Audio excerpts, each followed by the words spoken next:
Good afternoon. So I want y'all to imagine for a minute that you're at home, sleeping peacefully in your bed, when all of a sudden, out of nowhere, your fire alarm starts going off. What do you do? Like, where do you go? What's going on? And do you have your clothes? So with those questions in mind, you're not really going to be thinking about what could possibly have caused it at that time.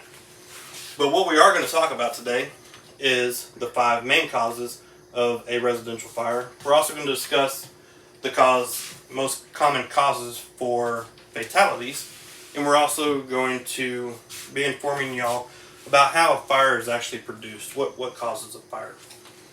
So to get started, my name is Christopher Cave. I have been a firefighter for 21 years. 15 of that has been with the City of Killeen, with the Killeen Fire Department.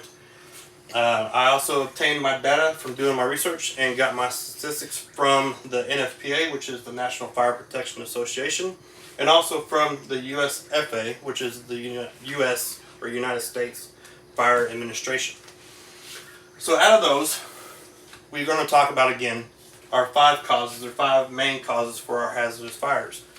The NFPA lists them as number 1 being cooking, number 2 being heating, and then so forth down: electrical, smoking, and candles. I don't know if they're necessarily in that order. NFPA really didn't specify, but I know that they did say that cooking and heating were number 1 and number 2 for our causes of fires.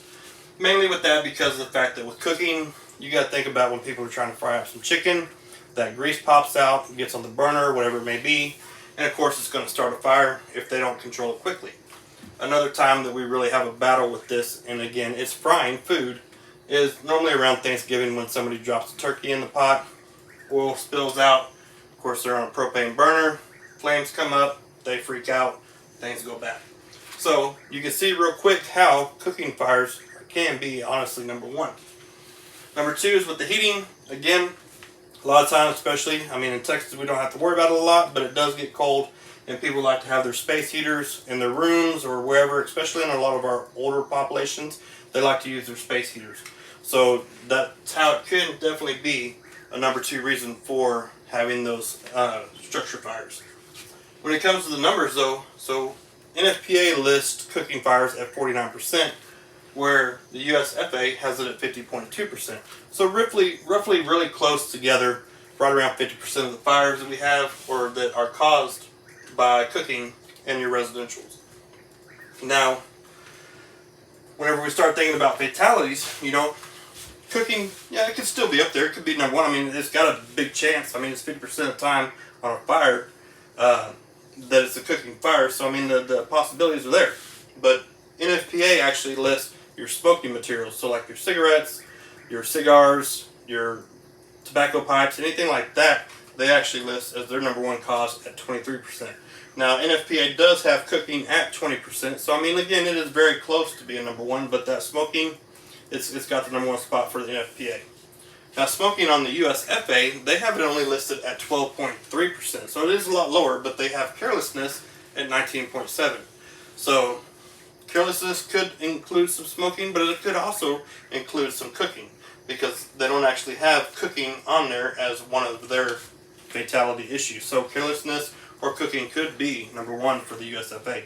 They were kind of vague on it and didn't really give a lot of definitions on it. So, but there's your data for your fire fatalities. Again, NFPA lists smoking at 23%, and the USFA lists your fatalities at unintentional or careless at 19.7%. So that leads us into what actually makes a fire. How does a fire evolve? What causes a fire? We learned early on in the fire service that the main basic thing is the fire triangle. And again, I know that my letters got cut off. Technology I'm not real good with, so. But on our fire triangle, you have 3 main elements. You have your fuel, your heat, and your oxygen. So just like us as humans, we have to have oxygen, so does a fire. We have to have fuel, we have to eat, we have to have food, so does a fire. It has to have that fuel, it has to have something to eat on. And then the heat, I always like to say it's like our body core temperature. It heats us up, keeps us going. Fire also has to have heat. Now when you put all 3 of those together, you get your chemical chain reaction, which is truly your flame. you can't have that flame if one of your elements of your triangle are missing. So just like us, if we stopped breathing, we would die, so will a fire. If we stopped eating, eventually we would die, so will a fire. If we get cold enough, take away our heat, we will die, just like a fire. So that's actually, that's the reason why firefighters, we like to use water to extinguish a fire, because we take away that heating element. We do have the ability to take away the fuel element as well on our cooking fires, which is number one.